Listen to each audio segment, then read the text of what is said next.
કેમ છો બાળકો? મજામાં છો ને? બાળકો, આજે આપણે ધોરણ 7 વિષય હિન્દીમાં શબ્દોના અર્થભેદ વિશે અભ્યાસ કરીશું. શબ્દોના અર્થભેદ વિશે તમે આગળ પણ અભ્યાસ કરી ગયા હતા. તો ચાલો બાળકો, આજે ફરીવાર આપણે શબ્દના અર્થભેદ વિશે પુનરાવર્તન કરીએ અને સમજૂતી મેળવીએ. उच्चारण, वर्तनी और स्वरूप पर पूरी तरह ध्यान न देने पर कुछ शब्द एक जैसे लगते हैं. આપણે જ્યારે શબ્દનું ઉચ્ચારણ કરીએ, લખીએ કે શબ્દનું સ્વરૂપ પર પૂરેપૂરું ધ્યાન ન આપીએ ત્યારે આપણને બધા શબ્દ એક જેવા લાગે છે. वास्तव में वे समान नहीं होते, परंतु हकीकत में બધા શબ્દોનો अर्थ કે બધા શબ્દો સરખા હોતા નથી. उनके अर्थ भी अलग अलग होते हैं. એટલે કે કેટલીક વાર શબ્દોના અર્થ પણ અલગ અલગ જોવા મળે છે. દિન, હશ્વમાં જ્યારે દિન લખાય ત્યારે તેનો અર્થ થાય દિવસ, અને દિન દીર્ઘમાં દિન લખાય ત્યારે તેનો અર્થ થાય છે ગરીબ. પ્રસાદ, પ્રસાદ શબ્દનો અર્થ થાય ભગવાન કા પ્રસાદ, ભગવાનને ધરાવવામાં આવતો પ્રસાદ. અને પ્રાસાદ, તો પ્રાસાદ શબ્દનો અર્થ થાય રાજમહલ, જ્યાં રાજાઓ રાજ કરે એ રાજમહલને પ્રાસાદ કહે છે. ત્રીજું, ક્રમ, ક્રમ એટલે કે સિલસિલા, 1 2 3 4 એમ ક્રમ આપણે લખીએ એ ક્રમ. કર્મ, તો કર્મ એટલે કે કામ. હવે હશ્વમાં બહુ, બહુ જ્યારે હશ્વમાં લખીએ ત્યારે એનો અર્થ થાય છે પત્ની કે પુત્રવધુ, પુત્રવધુ એટલે કે પુત્રની વહુ. અને બહુ જ્યારે દીર્ઘમાં લખીએ ત્યારે તેનો અર્થ થાય છે બહુત એટલે કે વધારે. इस तरह के अन्य शब्द, आवा ज बीजा शब्दों. तो बुरा, જ્યારે હશ્વમાં બુરા લખવામાં આવે તો એનો અર્થ થાય ખરાબ. અને બુરા દીર્ઘમાં બુરા લખવામાં આવે તો એનો અર્થ થાય છે શક્કર એટલે ખાંડ. બીજું, ચિતા, હશ્વમાં ચિતા લખવામાં આવે તો એનો અર્થ થાય મુર્દે કો જલાને કી આગ. માણસ મૃત્યુ પામે ત્યારે તેની ચિતાને સળગાવવામાં આવે છે. અને જ્યારે દીર્ઘમાં ચિતા લખીએ તો એનો અર્થ થાય એક હિંસક પશુ એટલે કે ચિત્તા. ત્રીજું, આદિ, આદિ જ્યારે હશ્વમાં લખવામાં આવે તો એનો અર્થ થાય મૂળ, શરૂઆત અને વગેરે. આપણે કહીએ આદિકાળથી એટલે કે શરૂઆતથી.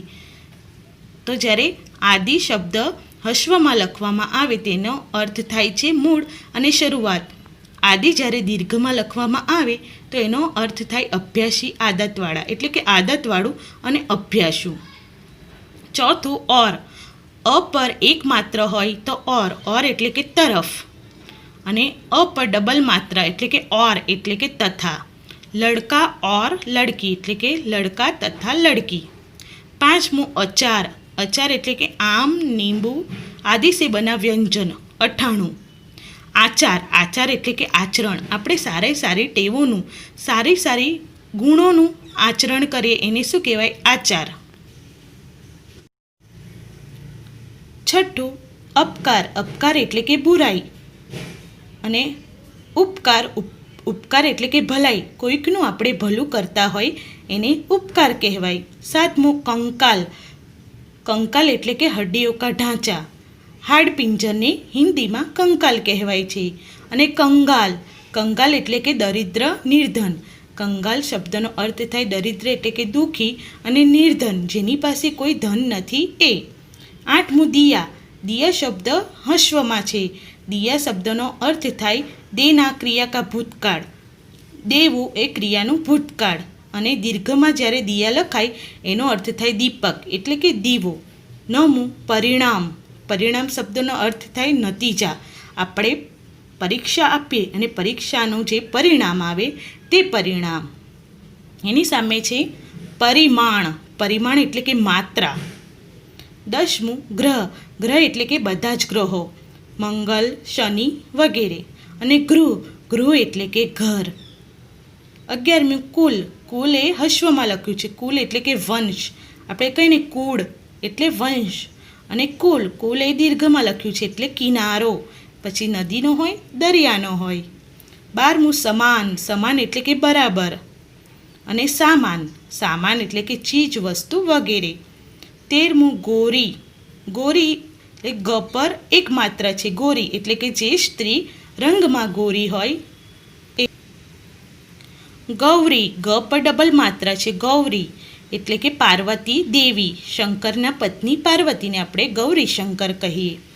14મું શુદ્ધ, શુદ્ધ એ હશ્વમાં લખ્યું છે, શુદ્ધ એટલે કે પુત્ર. અને શુદ્ધ એ દીર્ઘમાં લખીએ એનો અર્થ થાય ધાગા, ધાગા એટલે કે દોરો. 15મું કહા, કહા એટલે કહના ક્રિયા ભૂતકાળ, કહેવું એ ક્રિયા ભૂતકાળમાં. જ્યારે કહા, કહા હા પર રેફ અર્ધચંદ્ર બિંદી આવે ત્યારે કિસ જગ સ્થાન સૂચક અવ્યય. કહા આપણે કહીએ આપ કહા જા રહે હો એટલે કે તમે કઈ જગ્યાએ જઈ રહ્યા છો, તો કિસ જગ સ્થાન સૂચક કોઈ જગ્યાનું સૂચક કરે તો અવ્યય. 16મું વહીં, વહીં એટલે સાર્વનામિક વિશેષણ. સાર્વનામિક વિશેષણ એટલે કે સંજ્ઞાની પહેલાં આવીને સંજ્ઞાની વિશેષતા બતાવે એને સાર્વનામિક વિશેષણ કહેવાય. વहीं से आवाज़ आ रही है, તો વहीं એ સંજ્ઞાની વિશેષતા બતાવે છે. હવે વहीं હી પર અનુસ્વાર છે તો ઉસી જગા, જગ્યાનું સૂચક કરે છે. આપ વहीं રાસ્તે પર જાઓ એટલે વहीं એ જગ્યાનું સ્થાન સૂચક અવ્યય, જગ્યાનું સૂચન કરે છે. બાળકો, તમને શબ્દોના અર્થભેદ વિશે સમજૂતી મળી ગઈ. તમારે આ અર્થભેદ તમારી નોટબુકમાં લખવાના નથી, પરંતુ આ વિડીયોના માધ્યમથી અર્થભેદ સાંભળવાના છે, સમજવાના છે. થેન્ક યુ બાળકો.